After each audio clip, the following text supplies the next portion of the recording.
The Way You Look at Me. Oleh sebuah cerita.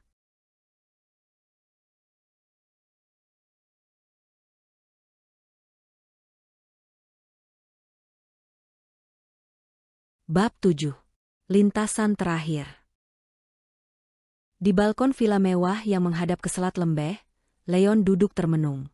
Rokok di tangannya hampir habis. Bara kecilnya menyala redup. Angin gunung bertiup sejuk, tetapi itu tidak cukup untuk menenangkan pikirannya yang berkecamuk. Ponselnya bergetar di atas meja. Monica. Dengan enggan ia mengangkatnya.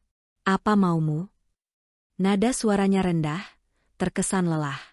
Terdengar tawa Monica. Dingin sekali sambutanmu. Seharusnya kau senang aku masih menghubungimu. Leon tak menanggapi. Ia menekan puntung rokoknya ke asbak, membiarkan Monica berbicara. Aku ingin kau ikut dalam loop race, katanya. Leon menghela napas panjang, memijit pelipisnya. Aku tak tertarik. Aku tak bertanya apakah kau tertarik atau tidak. Kening Leon mengerut. Kali ini nada bicara Monica berbeda. Ada sesuatu di balik ucapannya, suatu keharusan, bukan permintaan. Aku tahu kau mulai meragukanku, lanjut Monica santai. Dan aku juga tahu, kau sedang mencari sesuatu di belakangku. Leon diam. Kau pikir aku tak tahu, lanjut Monica. Aku membiarkanmu sejauh ini karena aku masih membutuhkanmu. Tapi kau harus ingat satu hal, Leon, jika aku tak bisa mengendalikannya, maka aku akan menghancurkannya. Tangan Leon mengepal di atas meja. Kau mengancamku? Monica tertawa pelan. Aku hanya mengingatkanmu tentang bagaimana dunia ini bekerja. Sesaat semua hening. Jadi, ia melanjutkan, ikut balapan, atau aku pastikan kau kehilangan lebih dari yang kau kira. Leon menatap laut yang gelap. Dingin mulai merambat ke tengkuknya, dan bukan karena angin malam. Akan kupikirkan. Monica tersenyum puas. Jangan terlalu lama berpikir. Waktu tidak selalu berpihak padamu, ujarnya sambil memutus telepon. Leon meletakkan ponselnya di meja, menatapnya lama. Pikirannya berkecamuk. Jika ia menolak, Monica akan memastikan dia tersingkir lebih cepat dari perkiraannya. Jika ia menurut, itu berarti kembali dalam permainan yang ingin dihindarinya. Dan sekarang ia dipaksa harus memilih. Kemarahannya semakin membara. Sehari sebelum pertandingan. Siang itu, Eric dan Tommy tiba bersama beberapa timnya. Pertemuan diadakan di lantai 2 bengkel pingkan. Ruangan ini adalah saksi perjalanan panjang pingkan di dunia balap. Deretan piala dan medali memenuhi rak kaca di sepanjang dinding, berdampingan dengan foto-foto pingkan di lintasan, di podium kemenangan, dan bersama timnya saat mengikuti kejuaraan resmi. Helm balap, sarung tangan, dan perlengkapan lainnya yang pernah digunakan di sepanjang karirnya, terpajang rapi di rak sudut ruangan. Sebuah meja panjang berada di tengah ruangan, dengan kursi-kursi yang tertata rapi. Di atas meja, terdapat beberapa catatan, botol minum, dan sebuah proyektor. Selain Pinkan dan Kevin, Rain juga hadir sambil menggendong Sophia, bahkan Jamil ikut hadir. Pinkan menyambut mereka dengan hangat. Ia mengulurkan kepalan tangan pada Eric. Senang melihat Murik. Eric menyeringai dan menyambutnya dengan tinju yang sama. Kau juga Ping. Siap menghadapi neraka besok? Selalu siap, jawab Pinkan dengan senyum percaya diri. Tommy dan timnya saling menyapa dengan Kevin dan yang lainnya. Pinkan mempersilakan mereka duduk di meja rapat. Ia memulai pertemuan dan langsung menatap Tommy. Tom, aku ingin kau menjadi pembalap ketiga di timku, katanya dengan nada tenang, penuh keyakinan. Tommy menghela napas, melipat tangan di meja. Kau tahu Ping, aku punya banyak alasan untuk menolak. Aku terlibat cukup lama dalam masalah ini. Lagi pula kau masih merasa berutang budi pada Monica? Selapingkan, memotong perkataan Tommy. Sejenak Tommy terdiam, dengan ragu ia berkata, dulu aku pernah di sisi Monica. Aku bertaruh besar di balapan itu, dan kalah. Aku kehilangan banyak hal Ping. Jika melawan mereka sekarang, aku tak yakin ini keputusan yang tepat. Pinkan mencondongkan tubuhnya ke depan. Tom, kau bilang kau kehilangan banyak hal. Apa kau ingin kehilangan lebih banyak lagi? Tommy mengernyit. Maksudmu?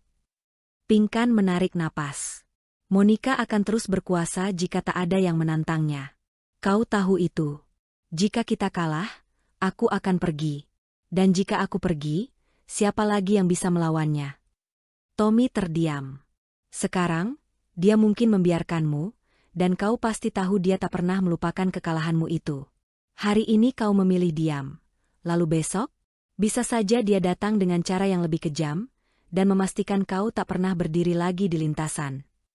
Tommy menunduk, berpikir keras. Kata-kata Pinkan terlalu masuk akal untuk diabaikannya. Ia tahu siapa Monica. Tahu apa yang bisa dilakukan wanita itu jika ingin menyingkirkan seseorang. Pinkan menatapnya dengan tegas. Aku tak memintamu bertarung demi diriku, Tom. Aku memintamu bertarung demi dirimu. Jika kau tak mengambil keputusan sekarang, akhirnya dia yang akan mengambilnya untukmu. Tommy mengepalkan tinju di atas meja. Ia mengangkat kepalanya, beberapa detik menatap Pinkan. Ia mengembuskan napas panjang, sebelum berkata, "Baiklah, aku ikut." Pinkan mengangguk puas, walaupun ekspresinya tetap tenang. Ia tahu ini keputusan yang berat bagi Tommy. Eric, yang sejak tadi menyimak, akhirnya membuka laptop dan menghubungkannya dengan proyektor di atas meja. Baik, kalau begitu kita mulai. Gambar jalur lintasan muncul di layar. Pinkan dan Tommy langsung mengenali sebagian besar jalur itu, sementara Kevin mengamatinya dengan serius. Dalam waktu singkat, ia segera memahami polanya, setiap tikungan, dan kemungkinan manuver yang bisa dilakukannya. Ia memetakan seluruh lintasan dengan jelas, ke dalam benaknya. Peraturannya sederhana. 3 lawan 3, 3 putaran. Pembalap pertama yang mencapai finish menentukan kemenangan timnya. Eric menunjuk bagian tertentu di layar. Yang harus kalian waspadai, 2 tikungan sebelum jalur lurus di akhir putaran, itu titik rawan, jika ada yang mencoba menjebak kalian. Pinkan dan Tommy mengangguk. Di akhir pembahasan, Tommy melirik Pinkan. Satu hal lagi. Apa taruhannya? Semua terdiam, menunggu jawaban Pinkan. Pinkan menyandarkan tubuh ke kursi, matanya menatap lurus pada Tommy sebelum mengucapkan sesuatu yang membuat semua orang tercekat. Jika kita kalah, aku akan pensiun selamanya dari dunia balap. Bengkel ini, dan semua motorku, jadi milik pemenang.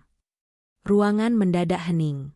Rain, yang biasanya suka bercanda, menatap Pinkan dengan ekspresi serius. Eric mengangkat alis. Dan kalau kau menang? Pinkan tersenyum tipis, dengan tatapan dingin. Monica harus pergi dari kota ini dan tak boleh kembali lagi. Eric mengangguk.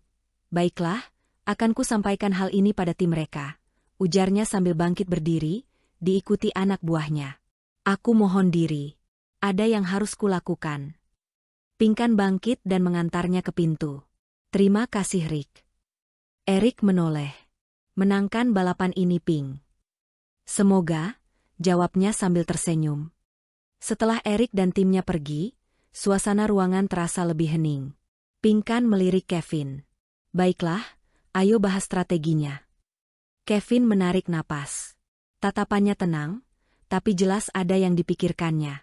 Kita tahu satu hal, ucap Kevin. Mereka pasti menargetkan Pinkan. Jika kita ingin menang, salah satu dari kalian harus mencapai garis finish. Tommy mendengus, menyandarkan punggungnya dengan tangan bersilang.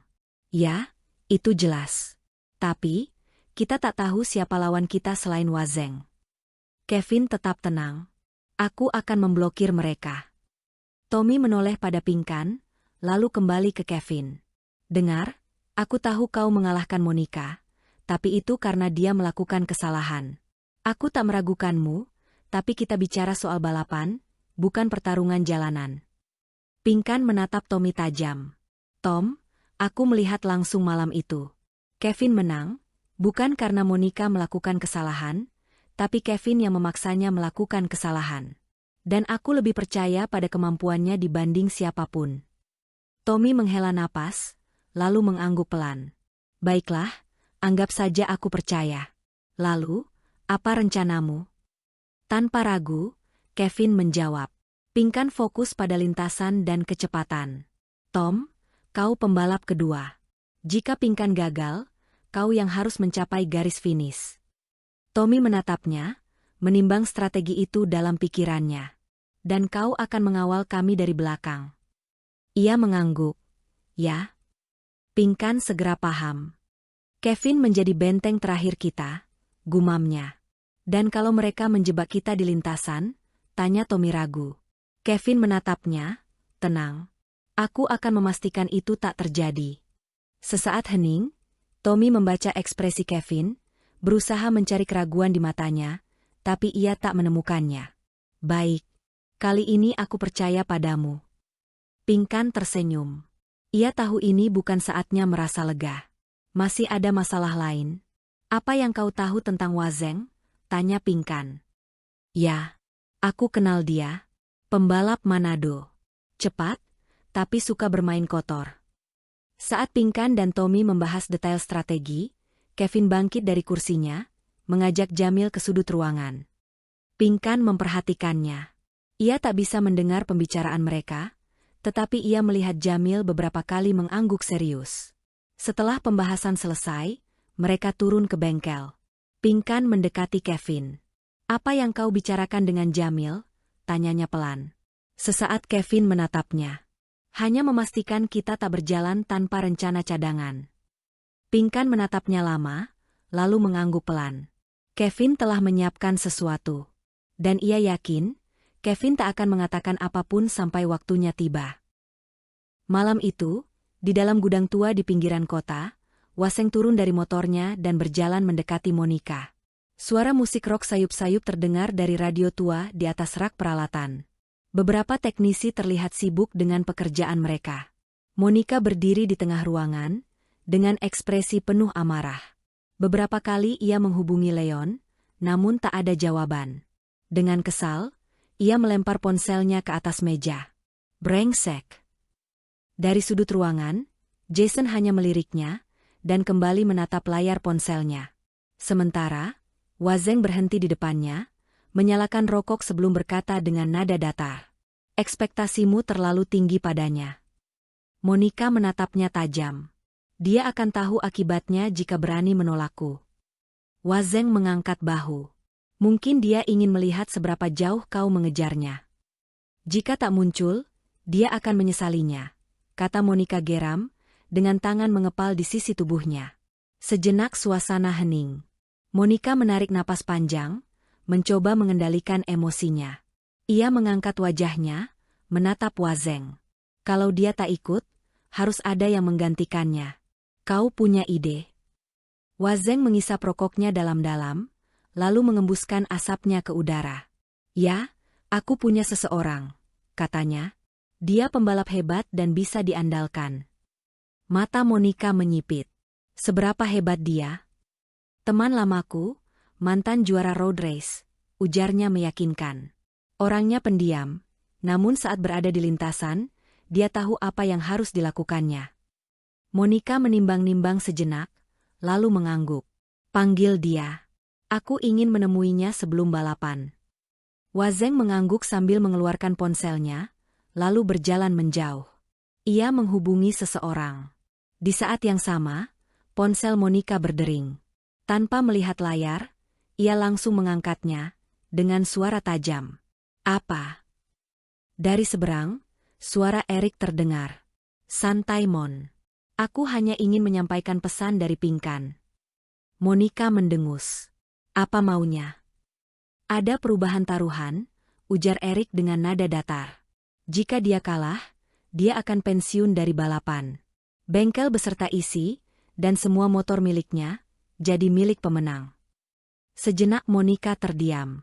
Lalu tawanya pecah, penuh nada mengejek. Hah? Jadi dia sudah siap menyerah? Bagus. Setidaknya aku bisa mengambil sesuatu darinya. Erik melanjutkan dengan nada lebih serius. Dan jika dia menang, kau harus pergi dari kota ini, untuk selamanya.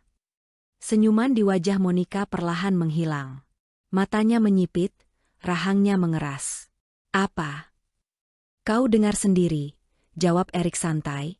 Itulah taruhannya. Monica mencengkeram ponselnya lebih erat. Dadanya naik turun, napasnya memburu. Dia benar-benar berniat mengusirku? Kedengarannya begitu. Monica mengepalkan tangan. Ia tak pernah menduga Pinkan akan bertindak sejauh ini. Mengusirnya? Sungguh berani dia. Dari kejauhan Jason meliriknya, ia memperhatikan perubahan ekspresi Monica.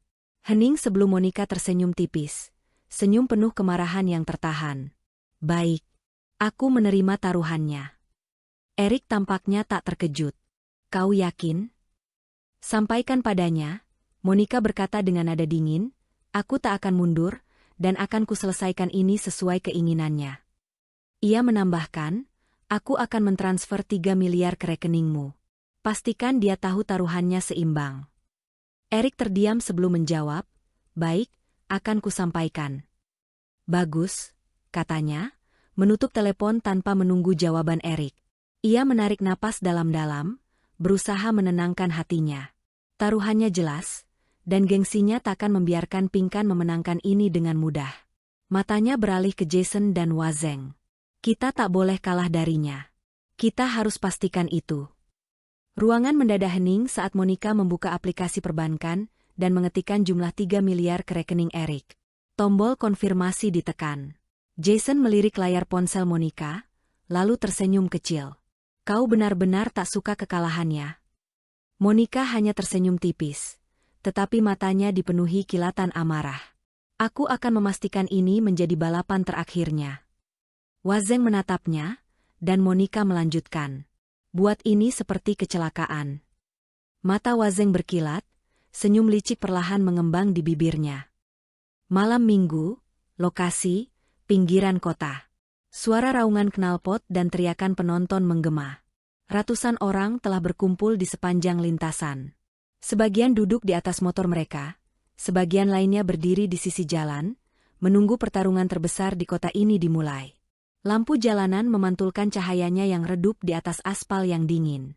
Bau bensin dan ban terbakar bercampur dalam udara malam yang perlahan memanas. Komunitas motor dari berbagai sudut kota hadir, dengan membawa bendera dan tanda pengenal masing-masing, menambah kesan malam ini tak sekadar balapan biasa, ini tentang gengsi dan reputasi. Di tengah kerumunan, Erik dan anak buahnya sibuk mengatur persiapan race. Mereka memasang pembatas jalan darurat, memastikan semua kendaraan yang bukan bagian dari balapan tetap berada di luar lintasan. Erik, yang berdiri di tengah jalan, memegang daftar taruhan besar yang masuk malam ini. Jumlahnya gila, taruhan terbesar sepanjang sejarah balap jalanan di kota ini. Dan akhirnya, yang dinanti pun tiba.